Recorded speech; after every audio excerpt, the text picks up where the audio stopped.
Bonjour à tous, alors aujourd'hui, vidéo spéciale pour mes abonnés Patreon. Aujourd'hui, je vais vous parler de deux livres. Le premier, c'est mon premier roman que j'ai terminé. Nous sommes le 15 mars, je l'ai terminé hier soir. Euh, alors évidemment, il reste encore la relecture, les corrections, il reste encore la soumission à l'éditeur qui me l'a commandé. Il pourrait le détester, il pourrait ne pas l'apprécier. Et ensuite, il y a tout le processus de publication, si tout va bien.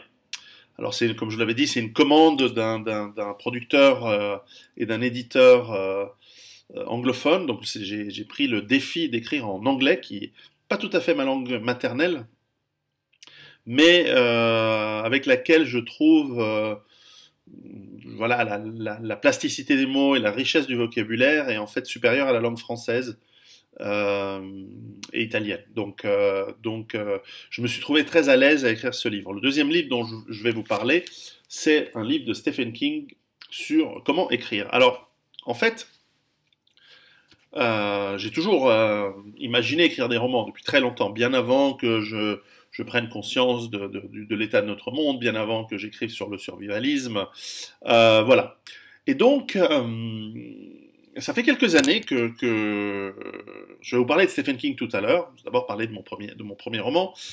Mais en fait, voilà, j'avais ce livre, j'en ai un autre aussi sur quelques astuces sur comment écrire correctement, etc. Euh, comment il s'appelle déjà cet autre livre? Peu importe le titre, ça va me revenir. Mais je me suis dit non, je ne vais pas lire ces livres sur comment écrire. Je vais d'abord écrire tout seul, comme j'ai envie. Et seulement après, je vais lire les conseils des maîtres. Alors tout d'abord, mon roman. Alors on va pas en parler, on va pas parler du contenu aujourd'hui. C'est trop tôt. En revanche, on va parler un petit peu du processus d'écriture, du processus créatif. Après tout, parmi vous, il y a des gens qui souhaitent écrire, il y a des gens qui souhaitent écrire pas seulement dans le sens littéraire ou que ce soit des romans, de la fiction, ou alors des essais. Eh bien, le processus, eh bien, pour moi, en tout cas, je ne peux parler que pour moi, en revanche, sur ça, il est un petit peu, je prendrais l'analogie de faire l'amour à une femme. Alors évidemment, je ne sais pas comment on fait l'amour à un homme, je ne le saurais jamais, tant mieux. Mais en tout cas, une femme, je sais. Euh, Ça va. Depuis pas mal de temps, depuis l'âge de 15 ans, ça fait longtemps. Putain, ça fait 35 ans que je pine. Bref, non, en fait, l'idée, c'est qu'au début, on a une idée. On a une idée, alors cette idée, elle peut être très variable, elle peut être issue de plusieurs rencontres. D'ailleurs, Stephen King l'explique très bien le premier roman à succès qu'il a publié, Carrie, qui est de loin pas son meilleur. Euh, il explique d'ailleurs qu'à un moment, il entendait une histoire d'une fille qui avait ses règles sous la douche et dont ses copines dans le vestiaire se moquaient. Et le même jour, il écoutait à la télé un reportage. À l'époque, c'était donc dans les fins des années 60. C'était évidemment des trucs débiles, mais il parlait du paranormal. À l'époque, c'était à la mode. On n'avait pas encore vraiment prouvé que malheureusement ou heureusement, ces choses-là n'existent pas vraiment. Mais il parlait de télékinésie. Et lui a fait tilt, et dans son cerveau, il dit, mais une fille frustrée, mère religieuse, qui va à l'école, qui est le souffre-douleur de ses copines, avec ses règles, découvre la télékinésie et tue tous ses camarades de classe au bal de fin d'année, au bal des promotions de l'année. Voilà, idée, histoire, qu'il écrit avec talent, et qui a beaucoup de succès. Et c'est vrai que voilà, on a des histoires. Alors, je ne devrais pas parler de Stephen King tout de suite, je dis que j'en parlerai tout à l'heure. Euh, Si je prends l'analogie avec faire l'amour avec une femme, les idées de livres, les idées d'histoire, c'est un peu comme lorsque vous êtes dans la rue ou à la plage et que vous voyez des jolies femmes que vous trouvez attirantes, mais ça ne reste que voilà un regard, une appréciation esthétique et vous pouvez dans votre esprit vous imaginer de la séduire, vous imaginer aller avoir une relation, etc. Donc ça reste à l'étape de projet, si on veut. Euh, Puis, parmi ces idées, à un moment, comme voilà, il y a des connexions qui se font entre différentes idées, et tout d'un coup vous vous dites, voilà, il y a les circonstances qui font qu'à un moment vous dites, voilà, ça c'est une idée qui pourrait jouer. Vous avez peut-être pas forcément tous les tenants et les aboutissants d'une histoire, vous n'avez pas forcément tous les détails, mais vous avez commencé à avoir une idée générale. Ça c'est la phase de séduction, c'est la phase où vous commencez à prendre un papier, un bloc-notes en ce qui me concerne, et je commence à écrire en me disant, voilà, ça c'est l'histoire. Alors personnellement, j'utilise la technique des mind maps. Un jour, je ferai peut-être que pour les jeunes qui aujourd'hui, malheureusement, ne vous apprend plus rien d'intéressant et d'utile à l'école, donc je vais vous apprendre un petit peu comment faire ces mind maps. Mais en gros, c'est la capacité à mettre plusieurs idées connectées les unes avec les autres sur une simple feuille de papier, ce qui permet de visuellement voir à un seul endroit tout ce que vous essayez de faire. Par exemple, quand je prépare des discours, c'est très très rare, peut-être une fois sur 50, j'écris le discours et ensuite je vais le lire. Peut-être même une fois sur 100. L'immense majorité des autres cas, c'est un petit bout de papier où j'écris le thème principal et puis quelques idées qui s'en branchent. Et après, de cela, j'ai suffisamment de connaissances et d'expérience pour pouvoir parler, que ce soit 1 heure, 2 heures, 3 heures, sur un thème que j'ai préparé ou que je connais. Alors là, c'est la phase de séduction. C'est la phase où on prend un papier, on commence à mettre en place les histoires, on commence à mettre en place les notes. Dans le cas d'un roman, on commence à préparer des personnages. On se dit, voilà, bah, tel personnage, en fait, c'est quoi son caractère, c'est quoi comment il se comporte, pourquoi, comment. C'est pas obligé que ce soit extrêmement détaillé, c'est comme la séduction, elle peut être très rapide si vous savez vous y prendre, ou elle peut être très lente si vous êtes moins bon, ou si vous préférez utiliser cette technique. Personnellement, lorsque je tiens à une femme, je préfère ne pas aller trop vite et prendre mon temps dans la séduction, alors que lorsqu'il n'y a que de l'attirance physique, je veux que ça aille vite, très vite, parce que j'ai pas de temps à perdre. Et puis parce que peut-être le désir est fort et donc chaque minute perdue est une souffrance, une frustration surtout terrible. Alors qu'une femme que l'on apprécie aussi pour sa qualité, que l'on découvre petit à petit dans cette phase de séduction, tout comme les personnages et comme l'histoire que l'on va étoffer et découvrir au fur et à mesure qu'on la met sur papier, eh bien, la séduction en soi est un plaisir alors certains diraient c'est un peu le plaisir de la chasse, je ne sais pas si c'est ça pour moi, mais en tout cas c'est le plaisir de découvrir un être humain ou une histoire, donc si je continue l'analogie, riche, intéressant, avec un parcours, une histoire, des qualités, des défauts, de découvrir aussi à quel moment peut-être cette personne a trop de problèmes et de défauts et on va dire stop. Par exemple, moi, les tatouages, c'est un gros blocage sur les femmes. Je trouve que c'est un signe de manque d'intelligence, c'est un signe de perte de sens. Un jour, tu te lèves, tu dis, oh, je sais pas ce que je fais dans ma vie. Allez, je me fais tatouer la tête de mon chien sur le sein droit. Je veux dire, c'est horrible. Et puis après, surtout, le manque d'intelligence, c'est parce qu'on fait un truc qui va durer tout le temps et à moins des rares cas, alors là je viens de me faire plein d'ennemis, alors que c'est con, les femmes tatouées, justement parce qu'elles ont un parcours difficile, en général c'est les plus chaudes au lit, parce que c'est aussi les plus folles, c'est aussi les nanas les plus starbées. Malheureusement, mon expérience sur à peu près, je sais pas, 300 et quelques femmes avec qui j'ai couché dans ma vie, euh, plus les femmes ont un parcours déglingué dans leur vie, et moins elles sont des femmes intéressantes et de bons êtres humains et des bonnes mères, plus elles sont déglinguées, plus elles sont bonnes au lit. Alors que plus ce sont des femmes saines, ordonnées, cohérentes et euh, voilà, mentalement structurées et efficaces et saines, des bonnes mères, en fait, des bonnes femmes d'intérieur, on va dire, des bonnes épouses en fait, moins elles sont bonnes au lit. C'est pour ça que nous devons, en tant qu'hommes, en fait, avoir des femmes vertueuses à la maison et des femmes moins vertueuses ailleurs. C'est notre nature, c'est comme ça que nous pouvons s'y satisfaire parce que les deux ne peuvent pas nous satisfaire. Alors je sais, certains d'entre vous vont me dire ah, mais moi je connais où je suis, ou j'ai épousé une, ou j'ai comme petite amie la licorne, c'est-à-dire la femme qui est à la fois virtueuse, en plus d'être jolie, et en plus qui est une chaudasse. Oui, j'en connais, j'en ai connu. Vous êtes un heureux homme. Voilà, j'en reviens à mon histoire. Donc l'histoire parfaite, voilà, l'histoire parfaite, elle viendra peut-être, mais vous ne pouvez pas le savoir à l'avance. Donc vous êtes dans le plan, donc cette phase de séduction. Et puis je crois assez vite, et ça c'est mon expérience, euh, contrairement aux essais où je fais beaucoup de recherches, où je tergiverse longtemps et que je veux être sûr de ne pas raconter des conneries. Le roman vous permet de raconter une histoire, donc on suspend un petit peu la crédibilité dans certains cas. C'est pas le cas de ce livre-là, je crois. Mais on peut imaginer, voilà, vous faites un livre je sais pas, de fantasy, qui se passe avec des magiciens, genre dans un monde Donjon Dragon ou Conan, un monde fantastique. Ah, on va pas vous demander d'expliquer pourquoi la boule de feu que le magicien lance correspond à une des règles physiques. Non, on n'a rien à branler. On a compris que c'est de la fiction.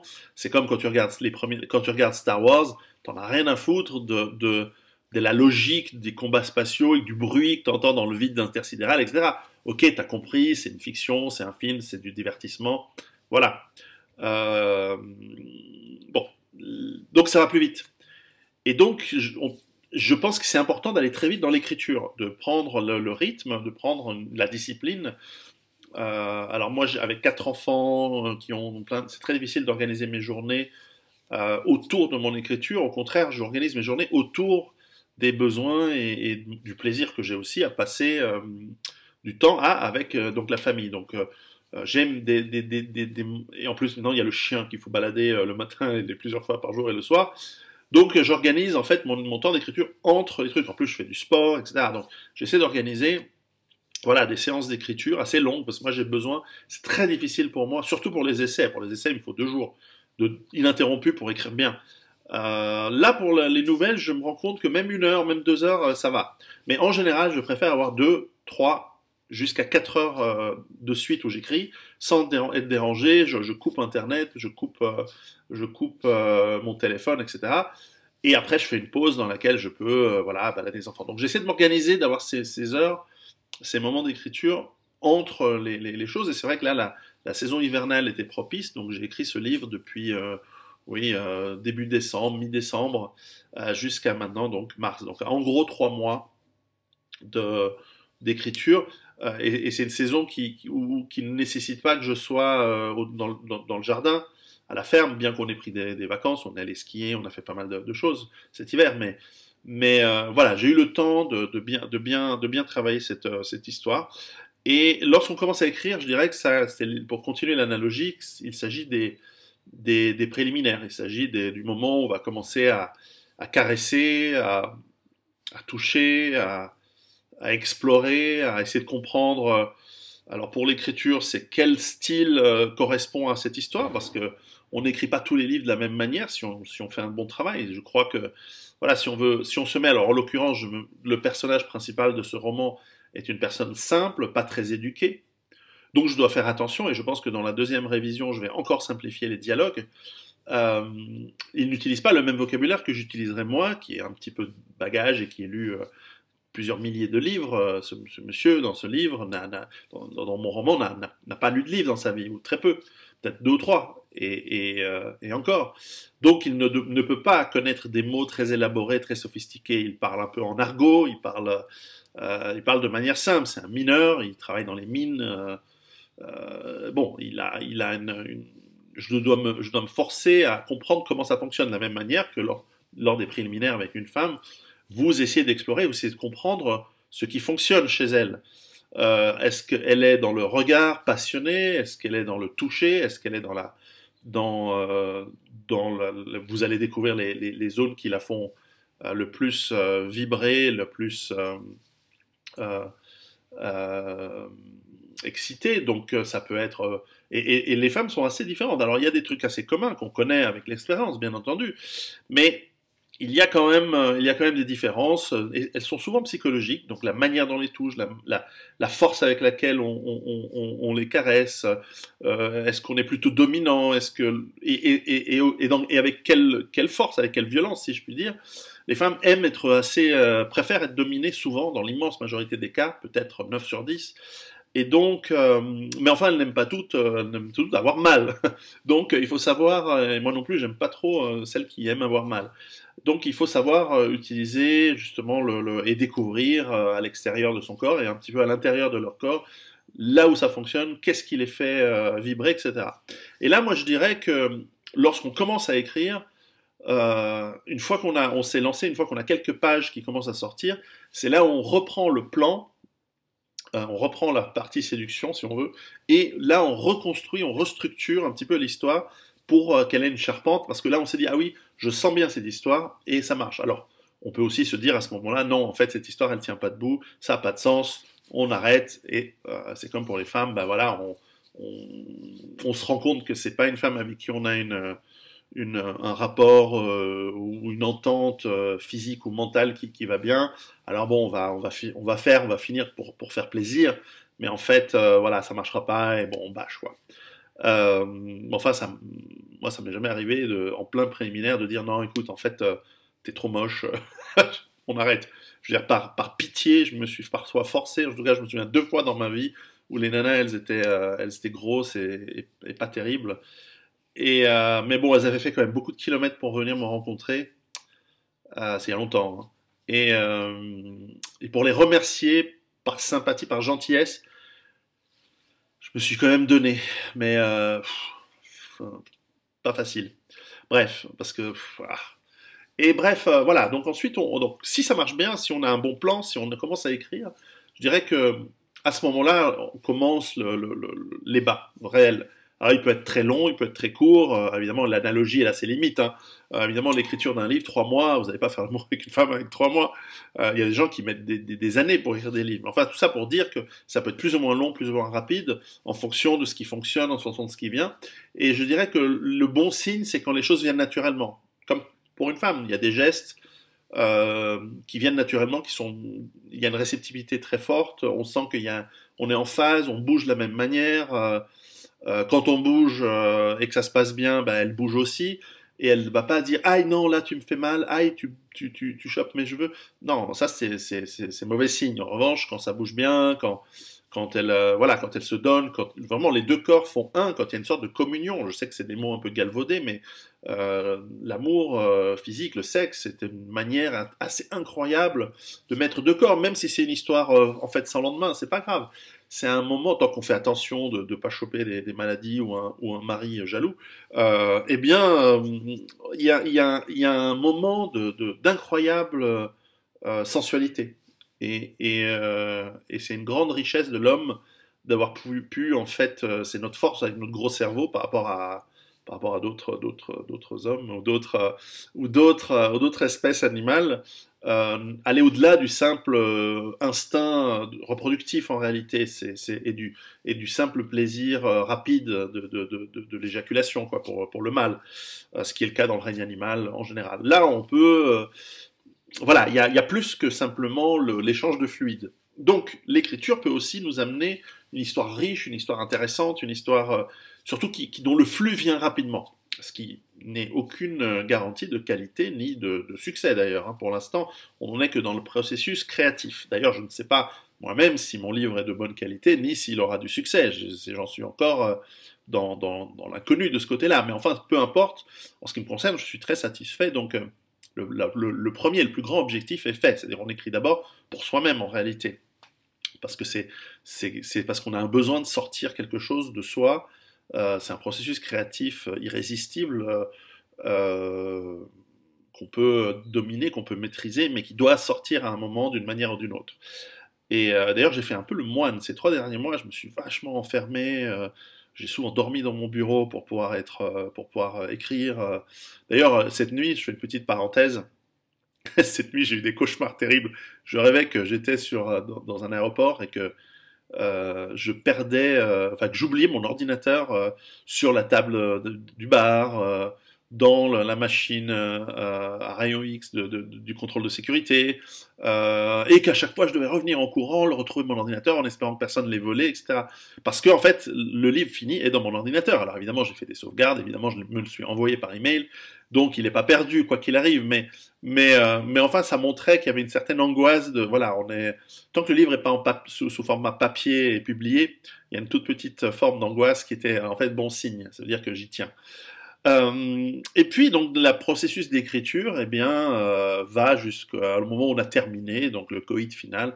Alors personnellement, Euh, Moi, j'aime bien que mes partenaires en amour aient plusieurs orgasmes à chaque fois.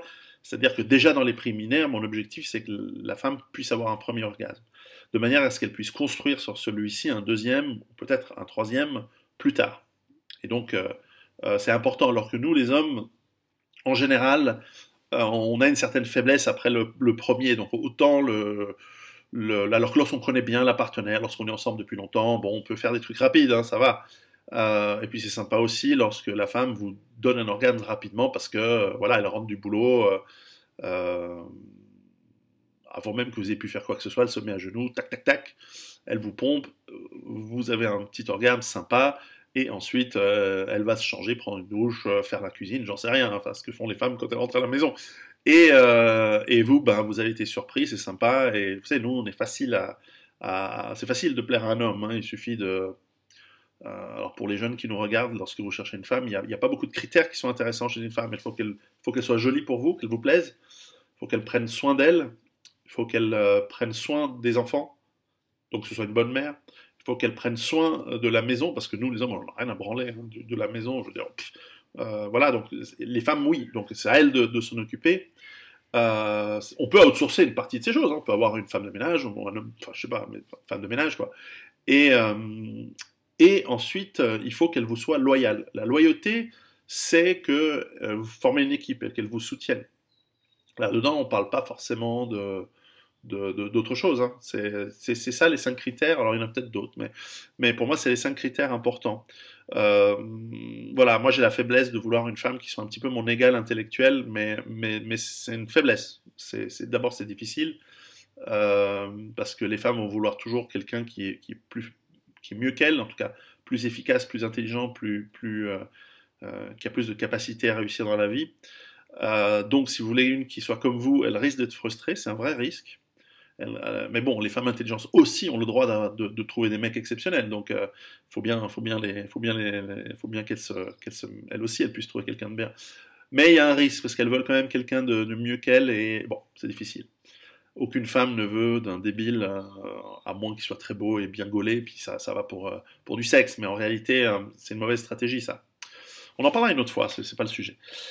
Et puis donc, une fois qu'on a terminé le livre, donc il y a cet orgasme final, il y a une joie incroyable de dire ah j'ai terminé l'histoire. Eh bien évidemment, après, à moins d'être un goujat et vous retourne le goujat sur ok pouf, il se retourne, il s'endort. Non, les femmes veulent qu'on s'occupe un petit peu d'elles après. Ça peut être encore des caresses. D'abord, il y a le risque très agréable que ça recommence, que vous recommencez le processus. Tome 2 du livre, l'analogie a ses limites, hein, on est d'accord. D'ailleurs, une autre limite de cette analogie, c'est que si vous écrivez un livre à 4 mains, donc si vous êtes à deux écrire un livre, ça ne correspond en rien. Là, je vois pas du tout l'analogie avec deux mecs qui se tringlent une gonzesse, hein, ça n'a rien à voir. Et quant à écrire 2 livres en même temps, ça correspond en rien à un mec qui se tape 2 nanas. En même temps. Non, ça n'a rien à voir. Donc, mon analogie, si ça se trouve, elle est d'abord débile, mais je pense qu'elle a quand même sa limite dans cette chose-là.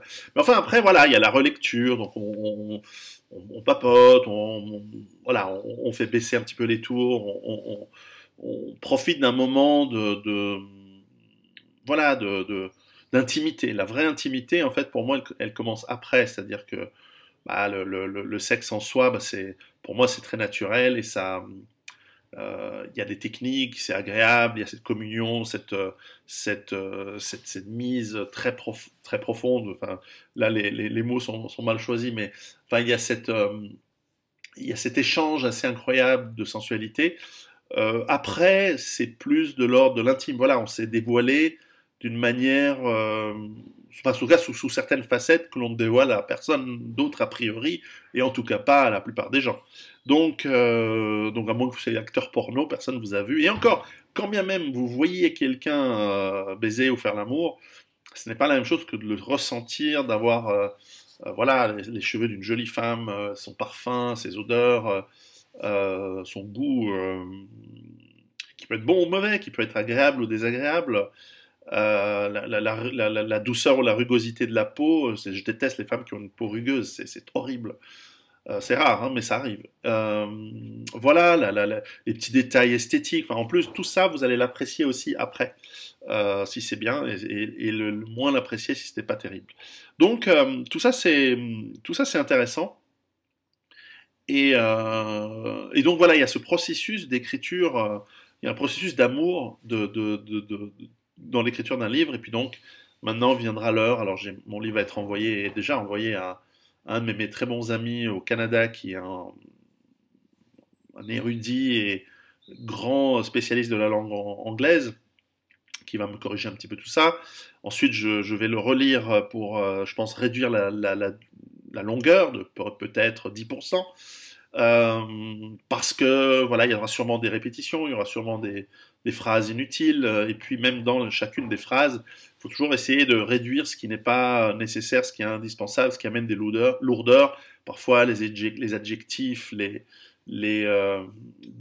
notamment dans les descriptions, à moins d'être un Balzac qui fait des descriptions incroyables, et d'ailleurs, je pense que c'est la faiblesse de ses livres, de son style, ou réduire des phrases. Hein, je veux dire, pas tout le monde a le style de Proust, et quand bien même, c'est chiant à lire.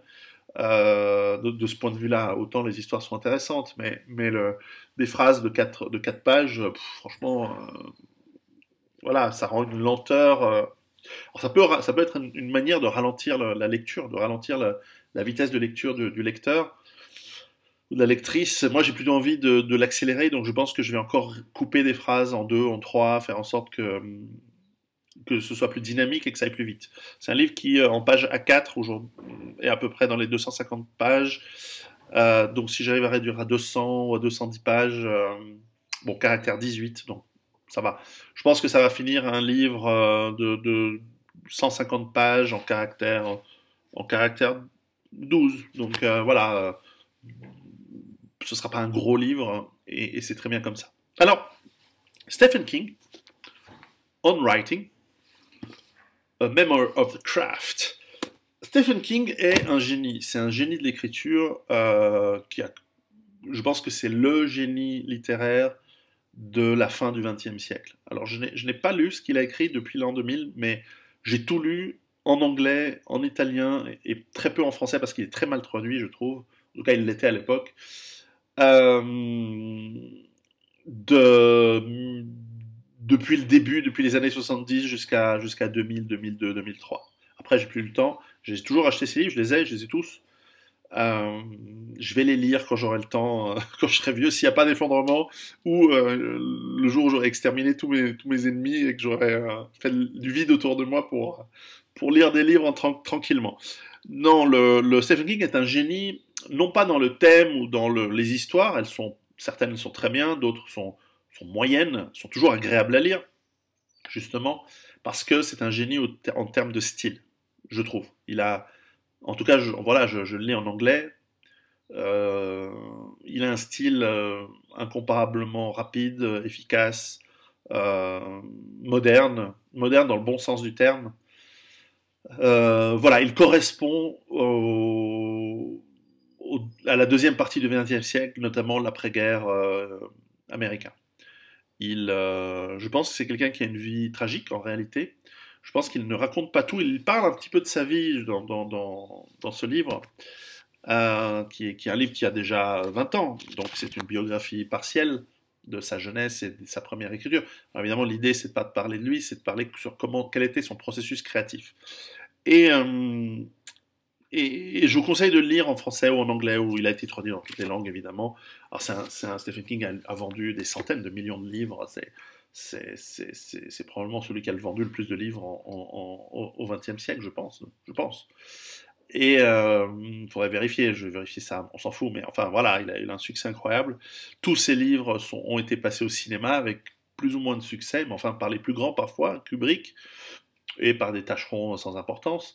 Il a même fait un film lui-même, Maximum Overdrive, qui est assez rigolo, qui est pas génial, mais qui est assez rigolo. Mais enfin, on se rend compte aussi que c'est quelqu'un qui a eu pendant une partie de sa vie des problèmes d'alcoolisme et de drogue.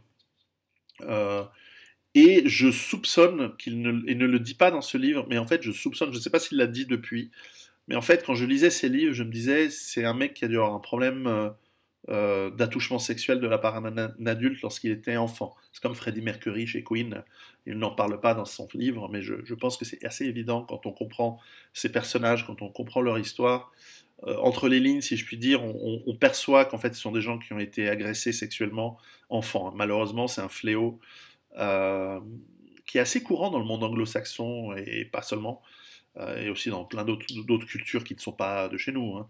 Mais les enfants sont souvent les premières victimes d'adultes dégueulasses. Et on sent chez Stephen King que justement la mise en scène, souvent, pas toujours, mais souvent d'enfants et dans des situations un peu glauques, mais aussi la mise en scène évidemment dans l'horreur ou le fantastique, plutôt horrible et parfois surnaturel de personnages dans dans ces livres, à mon avis, dénote pas seulement d'une intelligence débordante de créativité et assez intéressante, mais je crois qu'elle démontre aussi d'une enfance tragique. Donc là, alors qu'il la décrit assez normal, bien que dans un environnement plutôt pauvre. Il nous explique dans ce livre quelques-unes de ses techniques favorites. Alors je ne vais pas vous les décrire ici parce que justement je l'ai lu en 3 jours ces derniers jours, donc je ne les ai pas encore tout assimilés. J'ai pris des notes, mais clairement faire court, bien qu'il écrive des livres assez longs. Enfin faire lourd dans les phrases, de réduire à la relecture. À qui faire lire ses livres après lecture. Ça c'était le moins intéressant. Euh, voilà, comment utiliser plutôt les dialogues, les faire plutôt de manière active et non pas passive. Ça, je trouvais que c'est très juste. D'ailleurs, ça m'a reconforté dans le fait que c'est ce que j'ai fait. Je crois, je vais relire pour être sûr. Voilà, il donne pas mal d'astuces, pas mal mais surtout, il enrobe toutes ces astuces de ses histoires personnelles. Donc, il explique, voilà pourquoi j'ai écrit tel livre de cette manière, etc. Il y a d'ailleurs un élément qui m'a rassuré, c'est de voir que lorsque, par exemple, dans un de ses meilleurs livres, qui était un de ses premiers, The Dead Zone, euh, la scène, effectivement, du début du livre, c'est ce futur politicien qui, à un moment, est un vendeur ambulant, qui se fait accueillir par un chien qui aboie et qui est agressif lorsqu'il arrive chez quelqu'un pour lui vendre, je sais plus ce qu'il lui vendait, je crois que c'est de l'alcool ou peu importe. Et, euh, et donc, qui est tout gentil, qui charme en fait cette personne chez qui il vient vendre, et puis son chien qui est agressif. Mais ensuite, lorsqu'il s'en va, et que plus personne n'est là, il revient et il spraye dans les yeux, il spraye du spray au poivre dans les yeux du chien, et avec un bâton le bat à mort. Parce qu'en fait, on voit que c'est quelqu'un de cruel et qui ne supportait pas qu'un chien puisse lui aboyer dessus comme ça. Voilà, c'était une scène introductive qui campait bien le personnage. On voyait que c'était quelqu'un mielleux de face, mais en fait extrêmement brutal et violent derrière. Bon, ce qui m'a intéressé, c'est que Stephen King nous raconte qu'il a reçu énormément de courriers, ce qui montre que déjà dans les années 70, les gens étaient débiles. Simplement, ils écrivaient des courriers, pas des emails, et qui lui disent comment pouvez-vous être aussi cruel avec les animaux? Et lui était obligé de se justifier parce qu'il n'en était pas encore au j'en ai rien à foutre, comme moi ou comme d'autres. C'est que, en fait, il disait mais c'est une histoire de fiction, c'est un personnage qui bat un chien, c'est pas moi en tant qu'auteur, et surtout le chien n'existe pas. Et ça montre bien qu'en fait, l'immense majorité de la population est très très conne en fait. Enfin bref. C'est comme ça, on le sait, c'est le défaut de notre espèce et un jour, peut-être, ce sera réglé. Mais voilà, et donc c'est un livre qui est vraiment intéressant dans la lecture et ce qui m'a fait, j'ai bien fait de pas le lire avant parce qu'il m'a rien influencé, mais l'avoir lu après, voilà, il m'a donné deux trois petites astuces pas mal, deux trois petites idées que je vais lors de la relecture qui vont me servir à étoffer un petit peu, voilà, à faire du tuning sur deux, trois petites parties du livre. Et voilà, donc je voulais partager ça un petit peu avec vous, même si à la fin vous serez qu'une dizaine ou une centaine ou quelques milliers, je ne sais pas, puisque cette vidéo sera uniquement pour mes abonnés Patreon, et pas parce que le concerne ni la survie, ni le survivalisme, etc. Bien que l'histoire que j'ai écrite est une histoire de survie. Mais enfin, je vous en parlerai quand ce sera le moment. Voilà. À très bientôt et bonne lecture future et à une prochaine.